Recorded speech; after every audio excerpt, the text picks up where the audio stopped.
So, how did COVID-19 day one homeschool work? Well, so much has happened today and in the last few days. So, I want to start there. As of Thursday, Friday, I was still working, I was still teaching. But around Friday, when I went to school, I let all my classes know, even though there was no official word. I could see the writing on the wall. And I told each class from second to sixth, well, actually, we found out sixth that school was canceled on Monday. But starting second period, I told all my students, this might be the last time I see you guys in a while. So if that's the case, here's what we're going to do. This is the plan.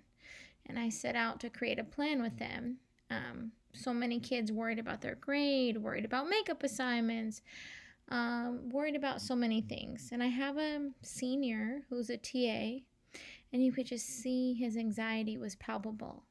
No prom, no graduation night trip, all of that stuff. And I just feel awful because this kid has really earned it, and all the kids that are seniors that are graduating have just earned it. And they don't even know, like, are they going to get their diploma? They're missing out on so much.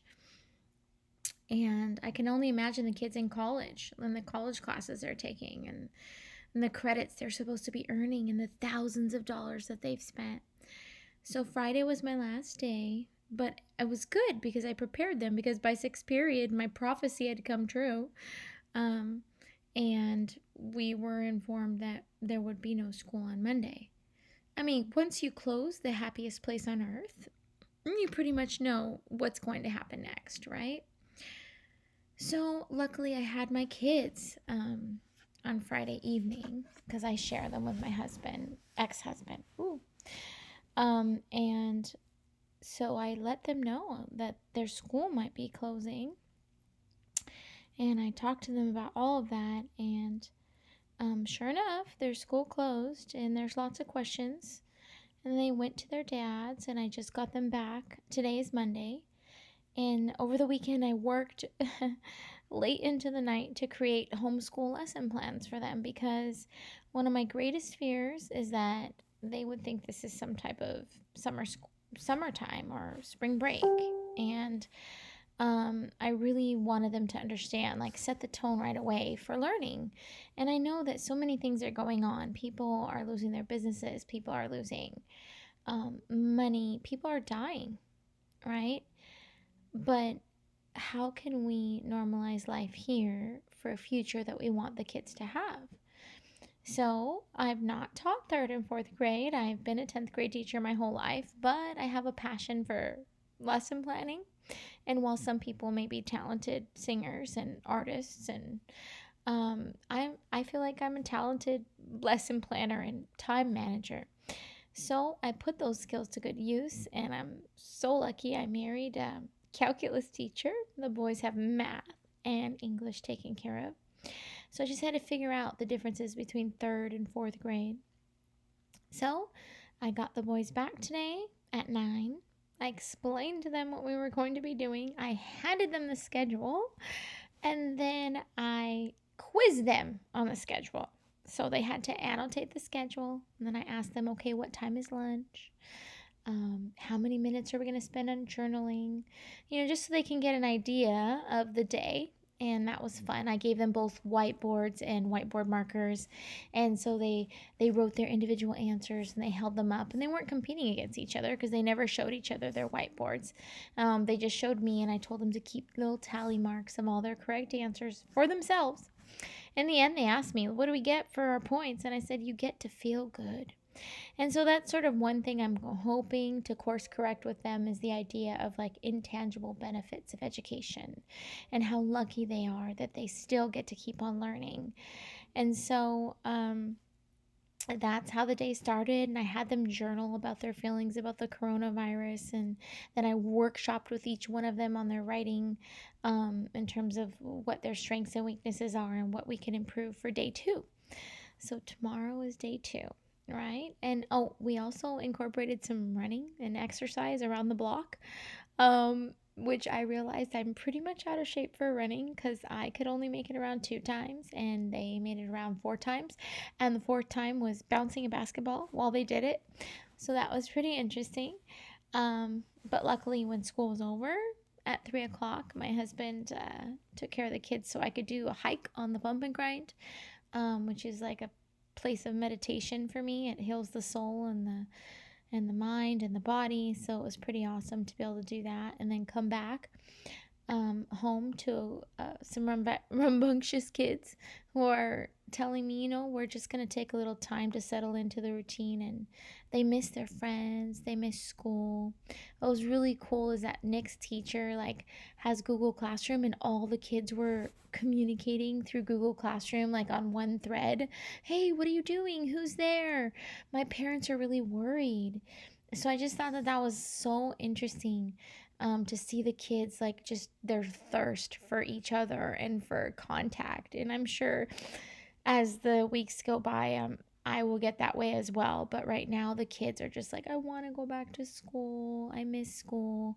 And then Noah's teacher was emailing assignments all morning, and Noah was completing them over the weekend too. And then she had to send an email saying that the district was prohibiting her from sending anything else out. And it was just so sad. Noah's whole body was deflated. He caved in on himself like this, and he just looked so sad because that was his lifeline to comfort zone and what he's used to. I know my lessons are okay, but it's not like his teacher assigning stuff that he's familiar with. And I felt so bad for him, and I just think that all the teachers should send a lifeline out every once in a while. Say hi to their kids on Google Classroom or Remind 101.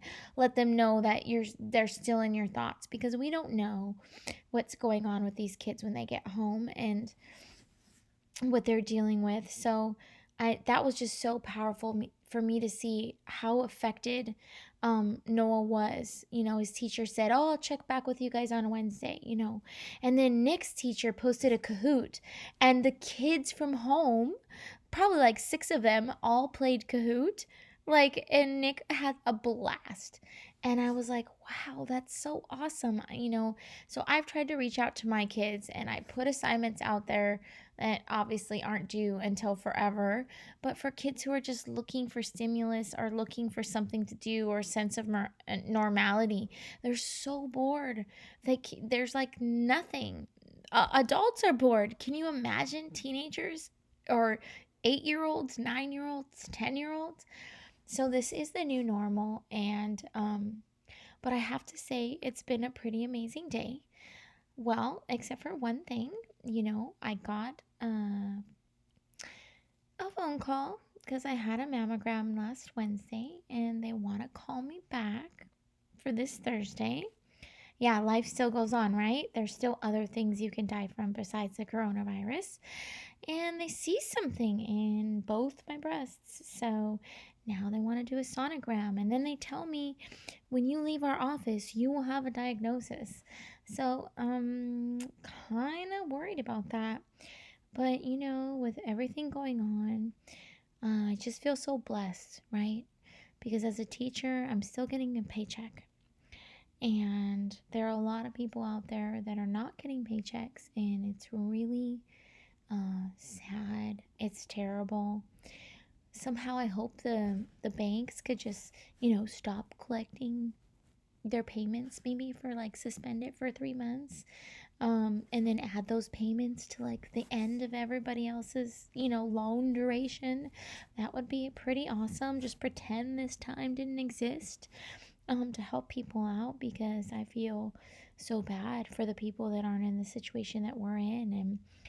And so I think my kids weren't really taking the virus very seriously, and that's part of COVID custody, and COVID-19 custody. It's when they're in two houses, depending on how serious you take it, they may not take it seriously. So today we actually sat down and watched the news together, so they could really understand a little bit without scaring them too much, what a serious issue it is and how important it is for us to wash our hands and stay away from gatherings of groups of people. And so I hope that impressed upon them some knowledge, because I think that knowledge is power. And um, I watched this video of Italians telling themselves messages from, like, if they could go back to 10 days before where they're at, what they would tell their 10-day previous self. And it was just so impactful. And I don't want us as American citizens to have to tell ourselves, like, dude, take it seriously. This is crazy. And I've heard stories that, even younger people, 20-year-olds that are healthy, um, are are getting really ill. And so I wasn't taking it seriously like 5 days ago. But after I read this article and looked at the statistics and the data, I really think it's a serious issue. And I'm glad that the country is coming together. And I've seen so many wonderful instances of generosity and caring. I have an Airbnb business, and anyone who wanted to cancel through VRBO, Airbnb, I gave them their full refund, no hassle. Here you go. It's tough times. I totally get it. You don't even have to tell me why. Here's your money back. And I just hope that's an investment in the future. When things get better, they'll pay it forward and they'll come back and they'll remember, wow, that was so easy. She didn't even give me a hard time. And obviously that's, hit our pocketbook a little bit, but we're still in much better position than so many people. And I just want everybody to stay safe. And this is barely my day one blog, journal, podcast. I have no idea if I'm going to write or what I'm going to do, but I think I should record like how I'm feeling and who I am on day one. I'd love to reflect back on day 10 and see how it is. All right.